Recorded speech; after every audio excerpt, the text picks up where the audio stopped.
Look, the mountains are so pretty, right? Wow, they look like they're on fire. Dad, look! There's a little boat! Yeah, it's just out there watching the sunset. The first image many people know of Cabo Verde is real, but it's the least useful way to understand the country. It shows ease, pale sand, blue water, wind moving across a beach that seems to ask nothing from anyone. Then the country changes texture. Black volcanic ground, dry valleys, water tanks and roads cut through stone. What if the map is not wrong because it lies, but because it measures the wrong thing, flattening a round world onto a flat page? On paper, Cabo Verde appears as a small Atlantic island nation, scattered and easy to overlook. But its real scale is made of roots, waiting, language, music, family networks, and return.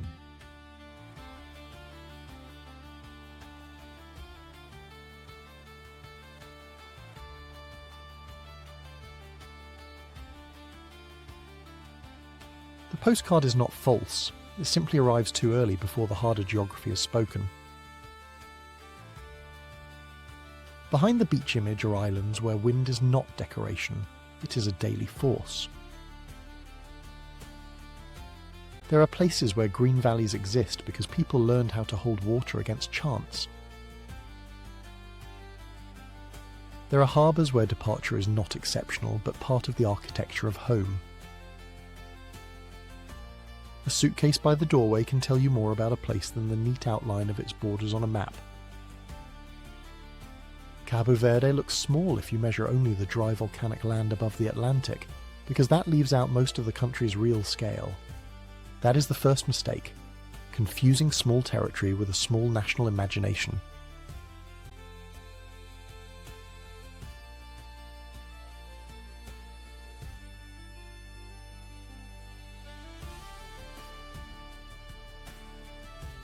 The country sits off West Africa, facing an ocean that points toward Europe, the Americas and other African coasts.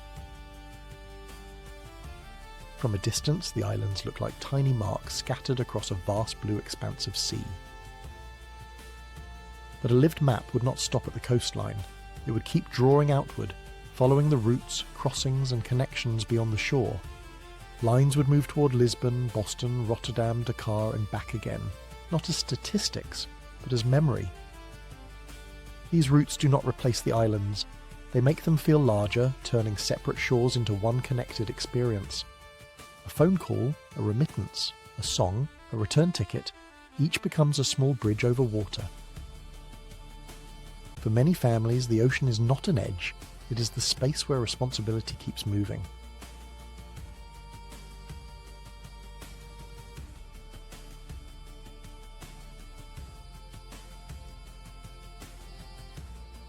This is why Cabo Verde travel can feel misleading if it begins and ends with scenery. The scenery is beautiful, but beauty here often carries a consequence. Dryness, exposure, separation, labour, or longing. Even the sea does two things at once. It isolates the islands and gives them a highway. A ferry wake is not just movement. It is a line drawn through national life. Every crossing suggests a question. How does a country remain one when its pieces are separated by ocean? The answer cannot be only political. It has to be emotional, practical and remembered.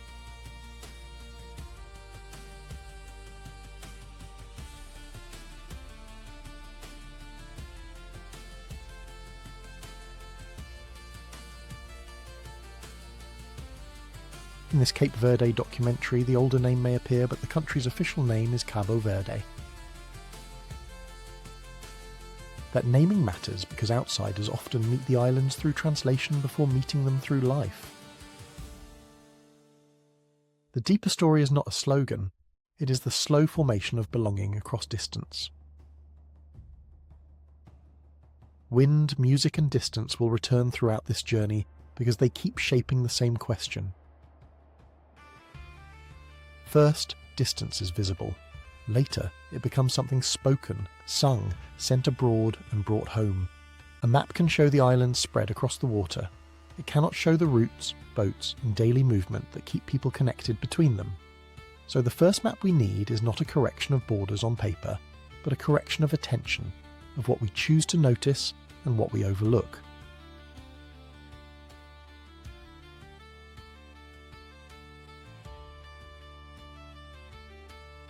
Look again at the beach. It is still real, still beautiful, still part of the country.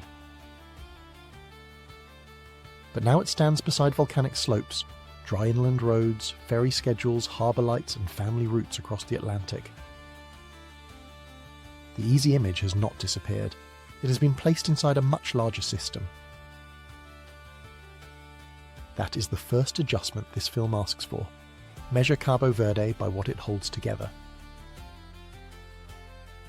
Not only land, but crossings. Not only scenery, but adaptation. Not only islands, but the distances between them. Only then can the physical islands enter the story with the weight they deserve. Once the map has failed, the next question is why the islands themselves make life so demanding. What kind of land forces a country to build identity out of movement? Cabo Verde's beauty is never just scenery. Nearly every landscape asks people to solve something. Why does paradise begin with scarcity, on islands where even fresh water is limited? The country's environmental limits are not a side note. They shaped settlement, movement, farming, music, and the habit of looking outward.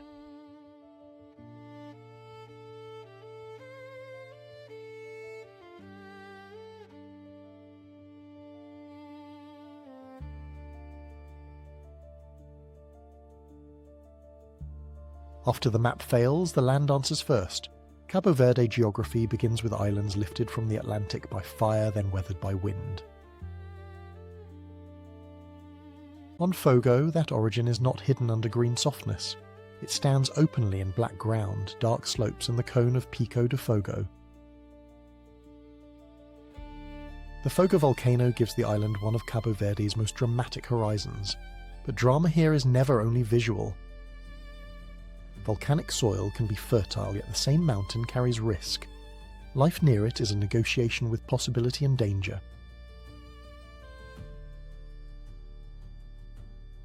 That is the first pattern of these islands.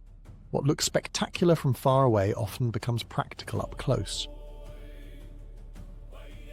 Then comes the wind. It moves across beaches, roads, roofs, fields and harbour walls until it feels less like weather than architecture.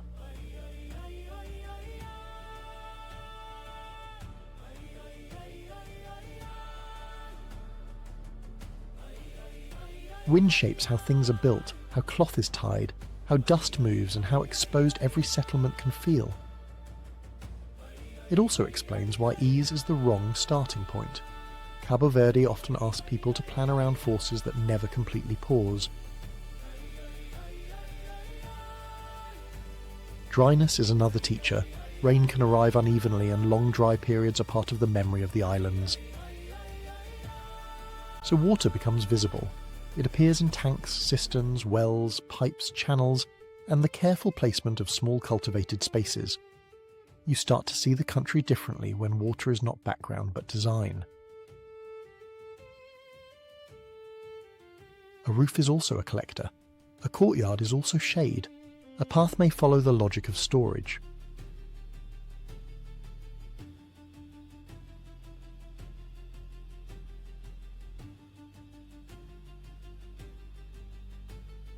This does not mean every island is the same. Cabo Verde is too scattered, too varied and too locally specific for one landscape to explain it. Santo Antão changes the eye completely. After Fogo's black ground and the pale dry ridges elsewhere, its valleys can feel almost improbable. Green slopes fold into deep ravines. Terraces climb the mountainsides, turning steep land into patient geometry. But even this green is not simple abundance. Across the landscape, it is labour you can see. Terraces are not decoration. They are a way of slowing water, holding soil, and making a difficult slope stay useful. In that contrast, Cabo Verde becomes clearer. Fogo and Santo Antão are not opposites as postcard images. They are different answers to hard land. One answer lives with volcanic risk, another carves agriculture into steep valleys.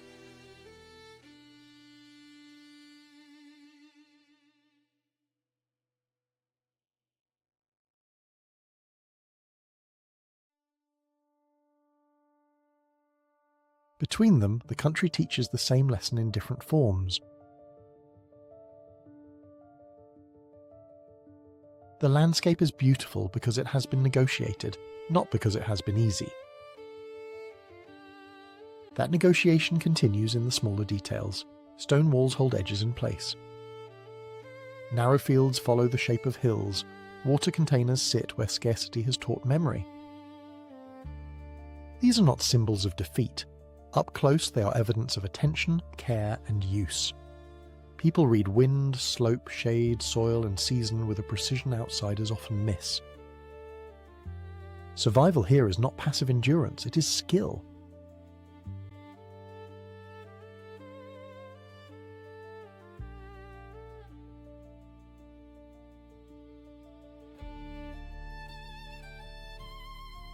It is the knowledge of where to plant, when to wait, and how to make use of a small opening. This is why the earlier map was incomplete. Land area told us almost nothing about the effort inside each island. In a tiny place, a few steps can bring different weather, terrain, and choices about how people live. Fire gives form, wind tests that form, water decides how much can stay. And when an island cannot provide every answer, the imagination naturally turns outward. Movement is not only a cultural habit later added to the country, it begins here in the pressure of the elements. The land teaches limits, and those limits shape the routes people can actually take. But the land is only one half of the challenge, the sea also divides each answer from the next. If every island solves the elements differently, what keeps them one country?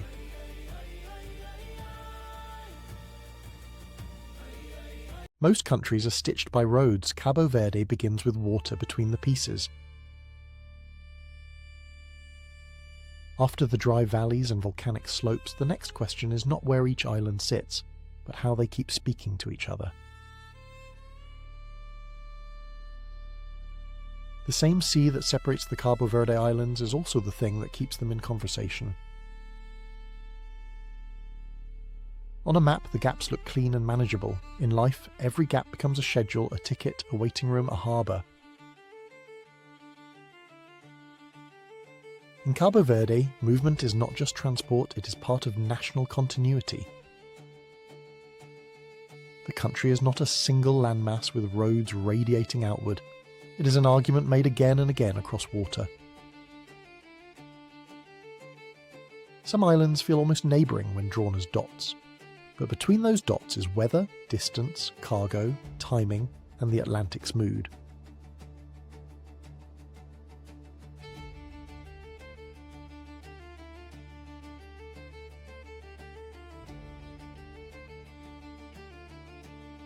So the port becomes more than an edge. It becomes a place where the country gathers before it rearranges itself. Ferries, when they run between islands, carry more than passengers. They carry appointments, family obligations, food, repairs, school plans and returns. Airports do a similar job in compressed form, turning separation into a rhythm of departures, arrivals and people watching the clock. But the ferry wake is the clearer symbol, a white line briefly drawing a road where no road can stay. Then the line disappears and the country has to draw it again. Tomorrow, next week, every time connection is needed. This is why distance in Cabo Verde feels practical before it feels poetic. It is measured in bags, boxes, phone calls and patience.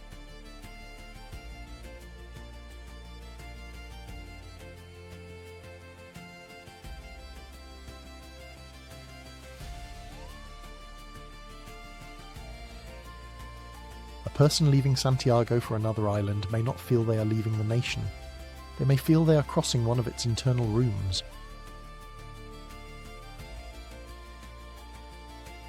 São Vicente, Santo Antão, Fogo, Santiago. Each island has a distinct texture, but movement keeps those differences from becoming separate worlds. Mindelo's harbour faces outward with music and ships. Porto Novo receives the steep green drama of Santo Antão from across the channel. Praia on Santiago connects political life, markets, homes and routes that reach both other islands and the wider Atlantic. None of this makes the islands identical. It does the opposite. It lets difference survive inside a shared national frame. The sea divides experiences sharply, then forces the country to invent ways of carrying them back and forth. This is how isolation and belonging can exist together, not as opposites but as the everyday mechanics of the same nation.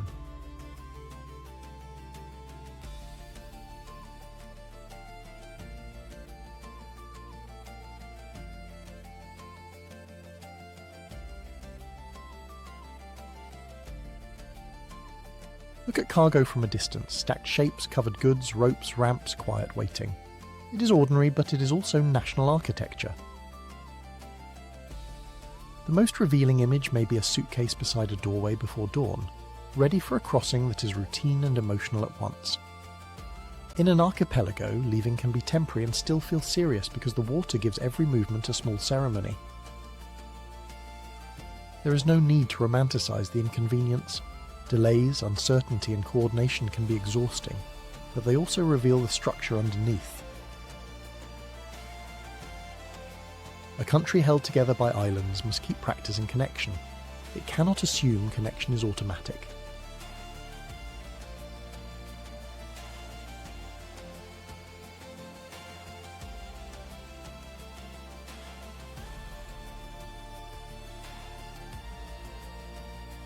This practice shapes identity in quiet ways. People learn which island is close in feeling, which is far in effort and which requires planning. The result is a national geography that is not flat. It has currents, bottlenecks, shortcuts, and emotional distances. That is why the map keeps failing us. It shows separation but not the social work required to cross it.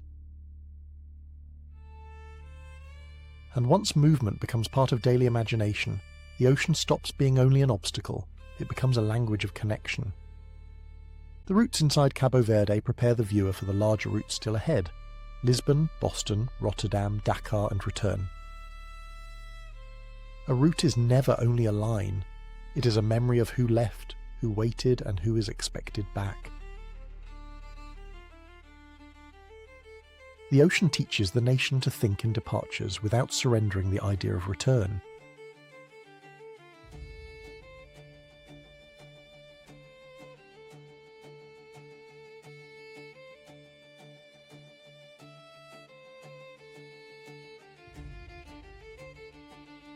But before the sea carried family visits and ferries, it carried a much heavier Atlantic history. The same water that now links ports and islands once linked empire, coercion, trade, forced movement and the making of a new society. To understand that deeper layer, the film has to land on Santiago, where stone streets face an ocean larger than they look. In the next chapter, the question changes. When did this ocean first become the force that remade Cabo Verde? Some places look too quiet for the size of the history they carry. In Cidade Velha, stone lanes descend toward the same Atlantic that made Cabo Verde more than scattered islands. The question is not why these ruins matter, but how such a small place entered a whole ocean story. Cabo Verde's Kriolu identity was not a simple blend. It grew from power, coercion, survival, reinvention, and daily life made under pressure. Before this ocean carried ferries and family visits, it carried ships, forced crossings, and the machinery of Portuguese expansion.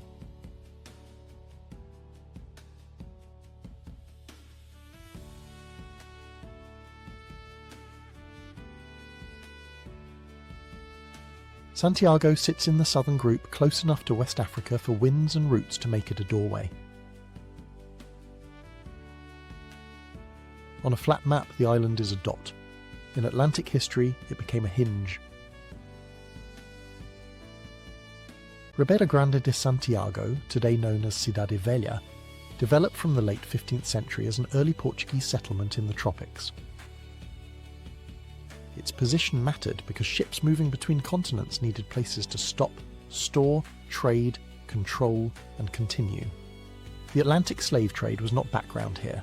Enslaved Africans were brought through these systems, and Cabo Verde was shaped inside that violence. The chapter is heavy, but the aim is not spectacle. It is to understand how distance became social fact.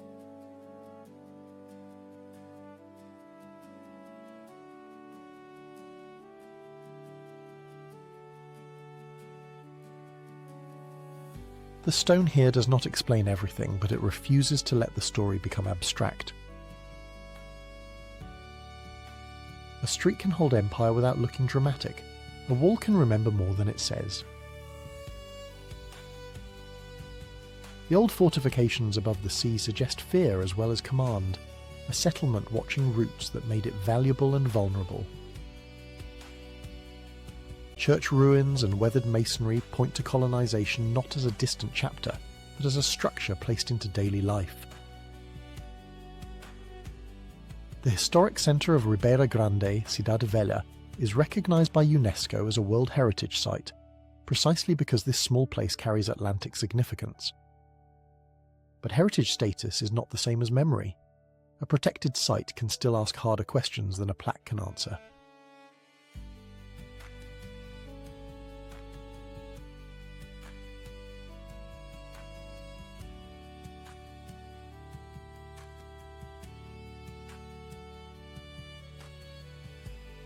Creole society grew here through unequal contact among European power, African displacement, Catholic institutions and island-born generations. To call that only mixture makes it too clean. The reality was made by people navigating limits they did not choose. Over time, new ways of speaking, cooking, worshipping, working and belonging took shape on ground marked by control and survival. That is why Santiago matters to the whole Cabo Verde story. It shows identity being made, not inherited, fully formed. The Atlantic did not just connect places, it rearranged lives, created losses, and forced new social worlds into being. This is where the episode's map changes again. Not route lines or ferry wakes, but memory embedded in place. Today, Santiago is not only a landscape of ruins, it is streets, traffic from a distance, markets, courtyards, offices, schools and evening conversations. Praia, the capital, pulls the island into the present, where political life and ordinary routines continue beside older historical gravity. This matters because Cabo Verde is not a museum of suffering. It is a living country with history under its feet. The past remains visible, but it's not the only thing visible. People have built futures around, through and beyond it.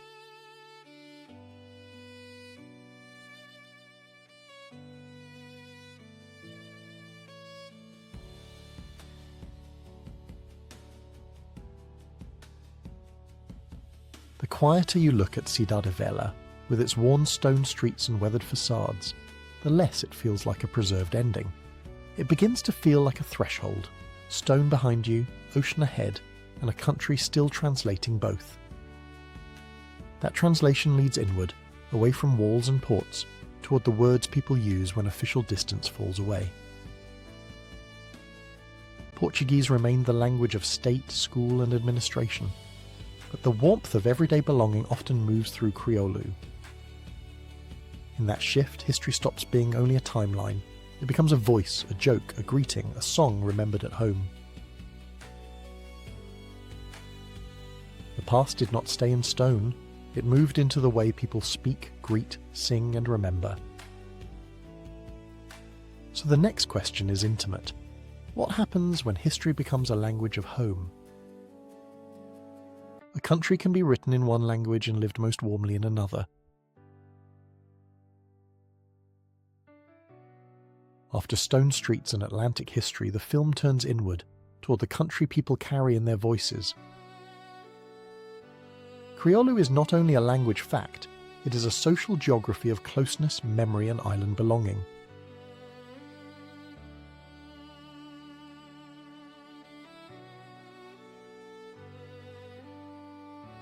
Portuguese gives Cabo Verde much of its official architecture, law, administration, formal schooling, and the written machinery of the state. But daily warmth often arrives in Kriolu, at doorways, market edges, taxi windows, courtyards, and kitchens after sunset. The tension is not a simple fight between two languages, it is a choreography of setting, trust, and purpose. In Cabo Verde culture, the question is often not only what you say, but where you are standing. A greeting at a stall can carry more geography than a locator map because it reveals who feels near.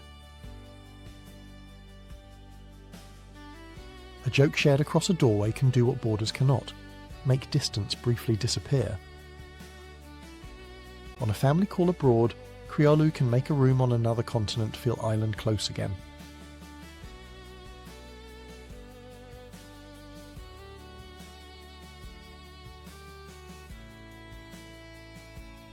Cape Verdean Creole, often called Kriolu, is better understood as a family of lived speech than a single flat code. Its roots carry the violence of Atlantic crossings, Portuguese colonial power, African displacement, and survival under pressure. But history here did not produce a museum language, it produced something people still argue with, tease in and love through. On Santiago, speech may follow a rhythm shaped by older settlement, political life, and the dense streets of the capital. On San Vicente, another texture can appear, sharpened by harbour movement, music and cosmopolitan exchange. Across other islands, forms and accents shift again, sometimes enough for outsiders to miss the meaning inside familiarity. Those differences are not a ladder of better or worse, they are island memory turned into sound. The map of Kriolu is therefore not a set of borders on paper, but a pattern of recognitions across islands, ports and communities. A subtle island map helps only after this, not to rank varieties, but to show how speech follows lived separation.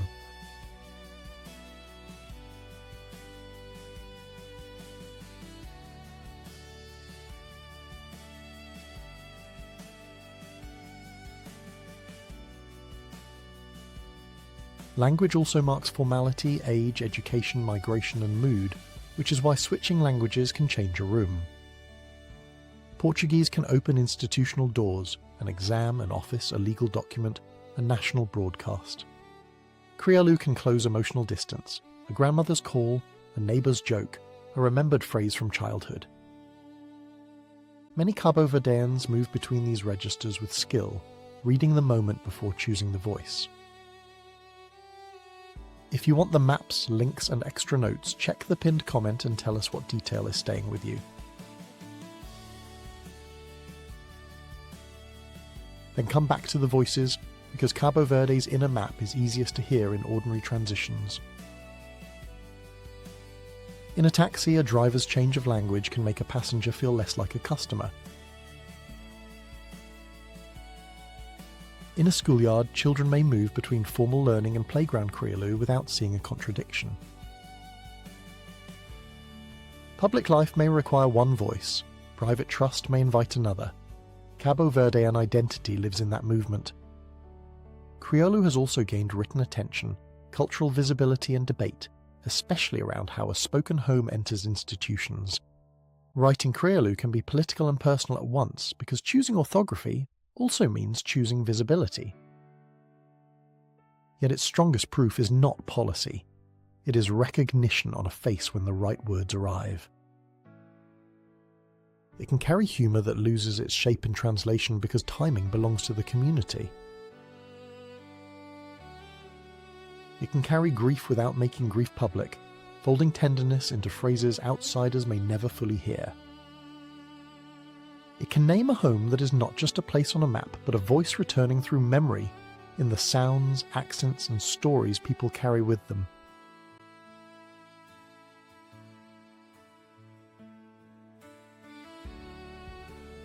This matters because Cabo Verde is not contained by its shoreline Kriolu travels with departures. In Lisbon, Boston, Rotterdam, Dakar and elsewhere, the language can become a small portable island. Across a phone screen, a phrase can cross the Atlantic faster than any ferry schedule. A child may understand home first as a sound from relatives far away, not as a place on paper. When people return, they bring altered accents, borrowed words, and the old test of whether home still recognises them. That is why Kriolu is a map. In every island conversation, it shows belonging without needing coordinates. It preserves the record of colonisation in its streets and buildings, without letting colonial power become the whole story. It stores invention, adaptation, wit, tenderness, and the daily refusal to let distance erase intimacy. This is the midpoint change. The country is no longer only crossed by boats, but carried by voices. As evening falls toward Mindelo, the same language begins to lean toward another form of memory. Some meanings are too heavy for ordinary conversation and too delicate for official speech. They gather near guitars, radios, harbour windows and rooms where people listen before explaining. And when language becomes too full for ordinary speech, Cabo Verde gives distance another form: music. How can a song explain geography better than a map, turning rivers, borders and place names into something you can hear and remember? If Praia is the political centre, Mindelo can feel like the place where Cabo Verde hears itself. Why does this harbour city, with ferries crossing open water, seem to make distance audible? The answer begins not in fame, but in a harbour. Water, wind, painted walls and evening light. In Mindelo, Cabo Verde, the sea is not background. It presses against the city like a second memory.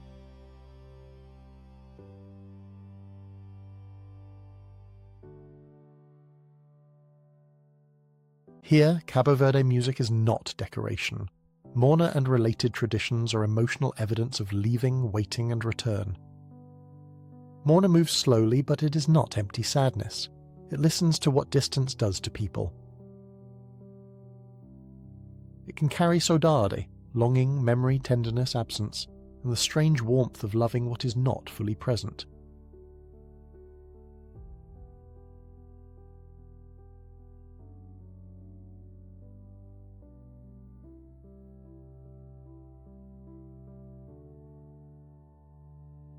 The songs do not cancel difficulty. They give it a language that can be shared without explaining everything. They make distance bearable by giving it shape, rhythm, silence, and a place to rest. Praia remains essential.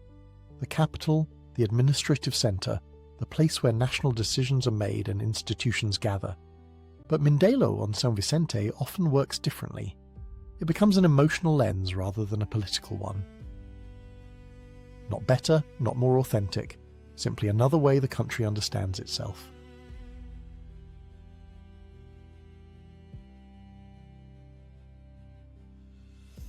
On São Vicente, Cabo Verde, the land can feel dry and spare while the city turns toward open sea.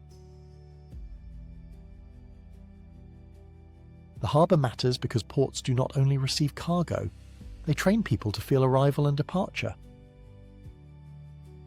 A ship at anchor, a ferry light, an airport threshold, each one leaves the same question behind. In that atmosphere, a guitar does not need to perform drama, it only has to hold a pause.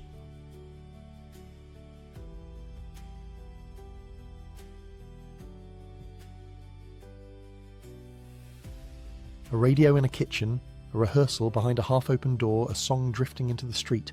These are ordinary rooms. A rehearsal room can look modest, but inside it, the Atlantic becomes close enough to hear. The music remembers departures that are not always tragic, returns that are not always simple, and absences that can last for years. This is why famous voices matter, but they are never the whole story of Cabo Verde music. Cesaria Evora carried Mindelo to the world with unmistakable power, yet she emerged from a wider musical sea. But her fame should not shrink the context. Mindelo's sound was shaped by many musicians, listeners, ports, bars, families and nights. The deeper point is that Cabo Verde learned to make feeling portable. A song could travel where land could not.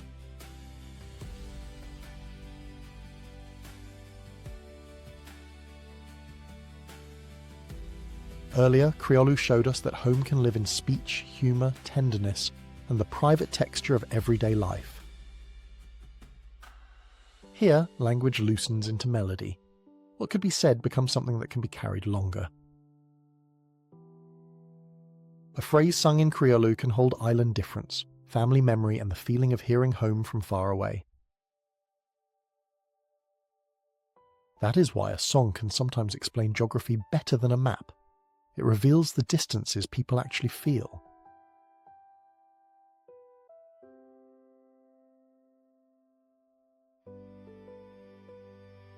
A map shows São Vicente as an island, one shape among many in the Atlantic. Music shows how an island can feel attached to rooms, harbours, departures and voices far beyond the shoreline. Now the route lines begin to glow outward, not as statistics, but as emotional paths already prepared by song. From Mindelo, the imagination already leans toward Lisbon, Boston, Rotterdam, Dakar, and the unknown address of someone missed. Not as escape, not as loss alone, as an ongoing conversation between people who leave and places that keep speaking. But if distance can be sung inside Cabo Verde, it also stretches far beyond the islands.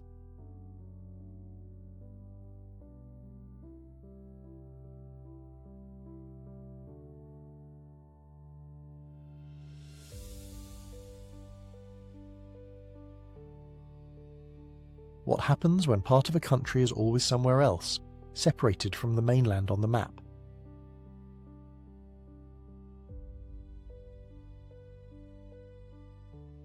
Some countries are defined by what stays. Cabo Verde also has to be understood through what leaves and comes back. What does a nation look like when part of its people are always somewhere else, living abroad but still tied to home? This is the chapter where the map has to open beyond the islands themselves, not as escape, but as evidence. Because the Cabo Verde diaspora is not a late statistical add-on, it is a second geography of belonging, family structure, memory, and return.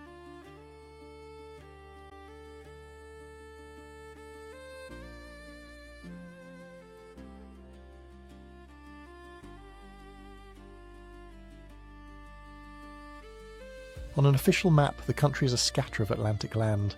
In daily life, it also has roots, rooms, and voices abroad.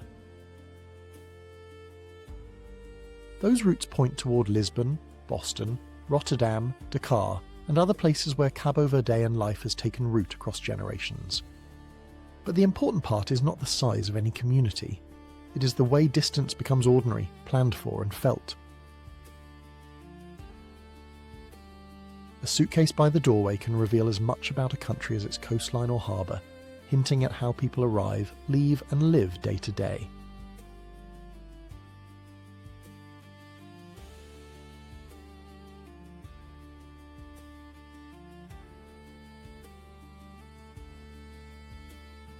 Inside, it might be clothes, documents, gifts, medicines, something requested by an aunt, something sent by a son, something carried back carefully. Departure is rarely only personal. It is folded into family plans, work rhythms, studies, obligations, uncertainty, and hope. The airport is not just an exit. It is one of the places where the country keeps reorganizing itself. A call across the Atlantic can turn an ocean into a hallway for a few minutes of ordinary family life. News moves that way. Kriolu moves that way. Advice, jokes, recipes, worry, affection, and small corrections move that way.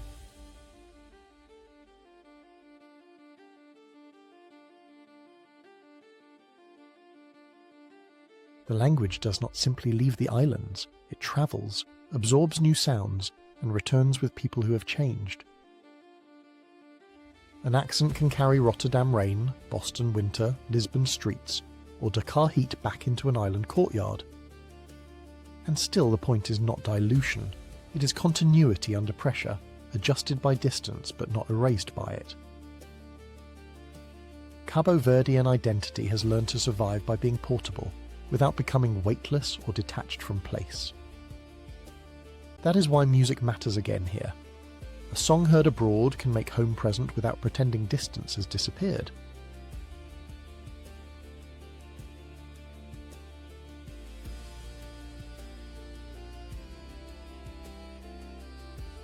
In the previous chapter, Mindelo made absence audible.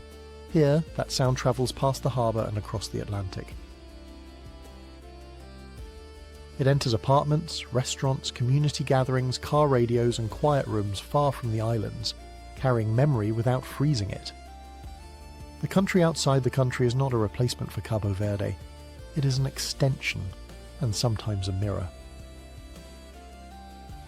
From outside, people send money, care, expectations, taste, political opinions and memories back across the water. No single pattern explains it. Migration can mean opportunity, necessity, ambition, separation, rescue, pressure, obligation, or return.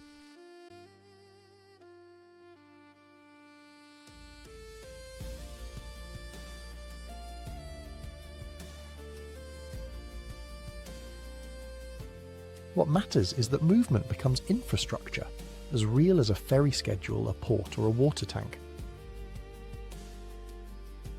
Families learn to plan around departures. Children grow up with relatives who are present through screens, parcels, stories, and annual visits. Homes can be built with income earned elsewhere, but also with longing carried for years across water. Return when it happens is not simply coming back to the same place or the same self. The person who returns brings new habits, changed speech, different expectations, and sometimes a harder question about where home now is. So the islands and the Cabo Verde diaspora keep adjusting each other across time, between the archipelago and communities abroad. The official border stays still, but the lived border breathes outward and inward with every departure, call, gift, and return. This is why Cabo Verde can look small on a map and still feel Atlantic in scale, with islands scattered far apart across open ocean. Its size is not only land, it is the distance it has learned to hold together. And that changes how the familiar tourist islands should be seen. What disappears when a country built by movement is sold mostly as stillness. Now the beach image returns, but it cannot mean what it meant at the beginning. The sand is still real. So is the blue water. What disappears when difficulty is packaged as ease, when the hard parts are hidden behind a smooth, effortless experience? The answer is not that the postcard is false. It is that the postcard is partial because ease depends on labour, water, infrastructure and island histories.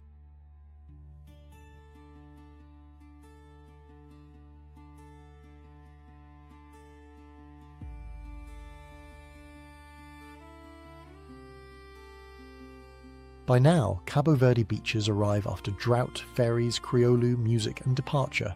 They no longer float outside the country. On Sal in Cabo Verde, the landscape is spare. Pale sand, low horizons, salt, wind, and bright Atlantic light. Boa Vista, Cabo Verde, carries its own version of exposure. Wide dunes, long beaches, fishing edges, and interiors that feel open, dry, and demanding.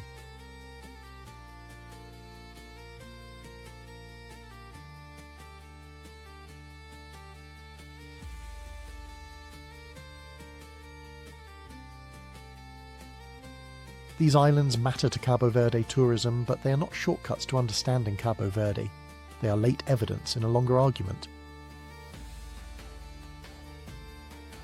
Tourism can be a livelihood, a connection to the world, and a pressure on small islands at the same time. A hotel room that feels simple to a visitor sits inside systems that must bring water, power, food, cleaning, maintenance and transport into rhythm. On dry islands, water is never just background. It is planned, stored, moved, priced, repaired and watched, with a seriousness tourists may never see. Infrastructure here is not glamorous, but it is part of the view.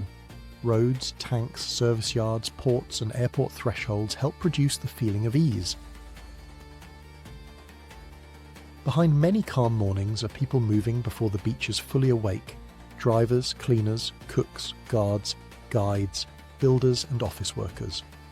There are also fishing boats, workshops, family homes, small stores and quiet streets that do not exist for the visitor's gaze. These are not hidden truths exposed for shock.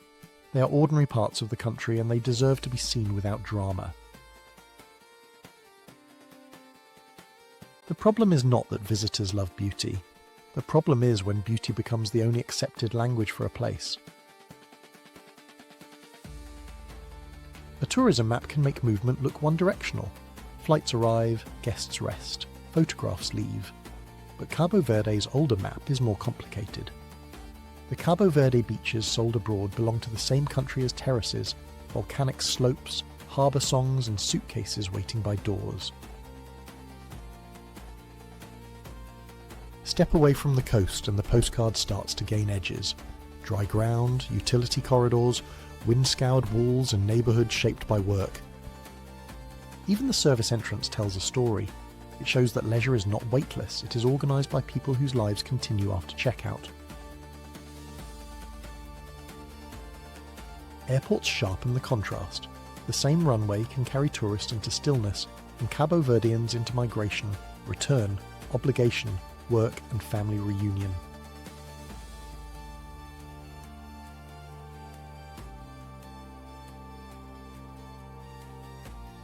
This is what disappears when difficulty is packaged as ease, the country's practice of making life work across pressure, distance and scarcity. And yet the postcard cannot simply be rejected. Its light, water and wind are part of Cabo Verde's reality too. The question is whether they are allowed to connect with everything else. After the earlier chapters, a beach can no longer mean escape alone. It also means exposure, labour, memory and the sea routes that made the country larger than land. Sal is not only a beach platform. Its flatness, salt history, airport role and tourism economy give it a different place in the national story. Boa Vista is not interchangeable with Sal. Its dunes, fishing edges, dispersed settlements and open distances create another version of the tourism-facing island. Seen this way, fishing boats are not scenic accessories. They are reminders that the sea is workplace, food source, route, danger and memory.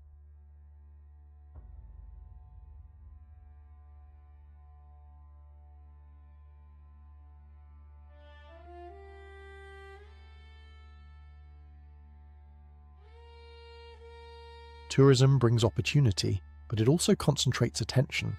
It can make some islands appear to speak for the whole country, while other islands carry quieter burdens. That is why the late return of the postcard matters. It is not a moral verdict, it is a test of how much of Cabo Verde the image can hold.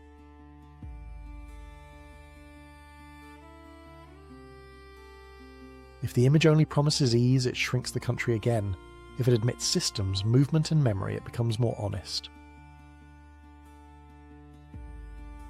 The same wind that polishes the beach also dries soil, shapes demand, moves sand, and hints at possible futures. The same water that sells the dream also exposes questions about supply, resilience, fairness, and how islands choose to grow. So the postcard returns changed. Not as a lie and not as the whole truth, but as one surface of an Atlantic country. If the postcard is incomplete, the future question becomes how Cabo Verde can use old constraints without being trapped by them. Can the same wind distance?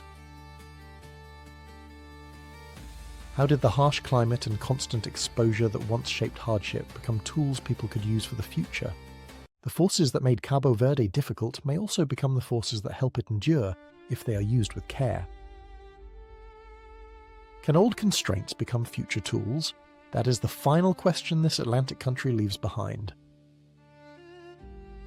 The future is not only about overcoming distance, it is about deciding which distances can become connection, energy, memory, and choice.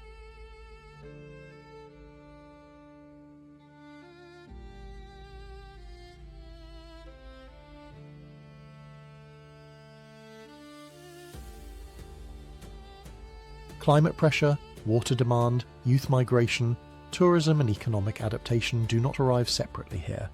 They meet on the same dry ground. The old problem was scarcity. The new problem is how to choose carefully when every solution creates another dependency. On islands, the future is rarely abstract. It appears in tanks, harbours, airports, classrooms and coastlines facing stronger uncertainty. A water tank in evening light is not just infrastructure, it is a quiet argument with geography. Tourism brought visibility and work, but also questions about water, land, labour, and who gets to define island value. This is not a warning against tourism, it is a warning against mistaking one economy for a whole national imagination. Migration has long been part of Cabo Verdean life. The future question is whether leaving can remain linked to returning.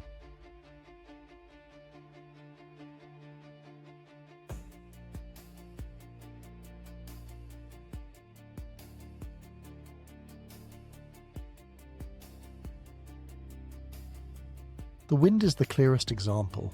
It has dried fields, shaped ports, bent grasses, and taught people to measure exposure. But the same wind also suggests possibility. Cabo Verde renewable energy is, at heart, a question about turning exposure into capacity. Wind and sun cannot solve everything. Energy is never magic, it still needs investment, maintenance, access and public choices. Still, on dry islands, future resources often begin as old inconveniences noticed differently. Yet symbolically, the shift matters. A force once felt mainly as hardship can become part of a country's working intelligence. Cabo Verde climate adaptation will likely be practical before it is dramatic. Water systems, coastal planning, resilient food routes and careful building. The islands have already taught that adaptation is not surrender. It is a way of staying present without pretending conditions are easy. Fogo, Santo Antão, Santiago, São Vicente, São and Boa Vista will not face the same future in the same way. That is why the national challenge is also cultural, how to preserve difference while building enough shared systems to endure. Kriolu matters here, not as nostalgia but as continuity. It carries humour, argument, affection and island memory across change. A language carried by families can outlast official categories, especially when home is divided between islands and abroad. Music matters too. It keeps distance from becoming silence, giving departure and return a language deeper than planning documents. A song can travel where a road cannot. A voice can keep a home active across an ocean.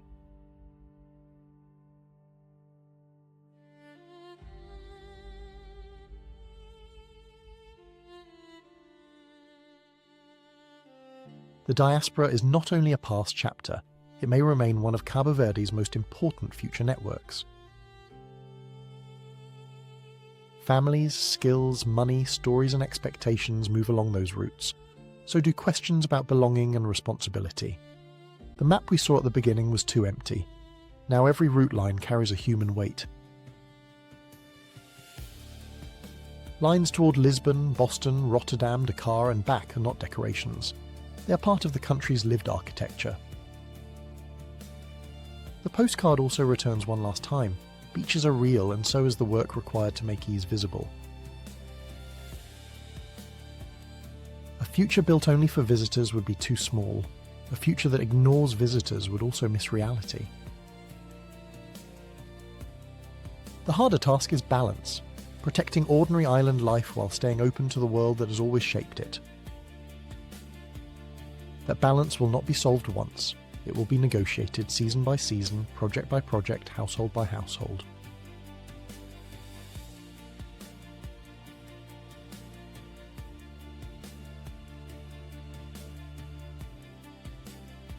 Look again at Cabo Verde as an Atlantic country.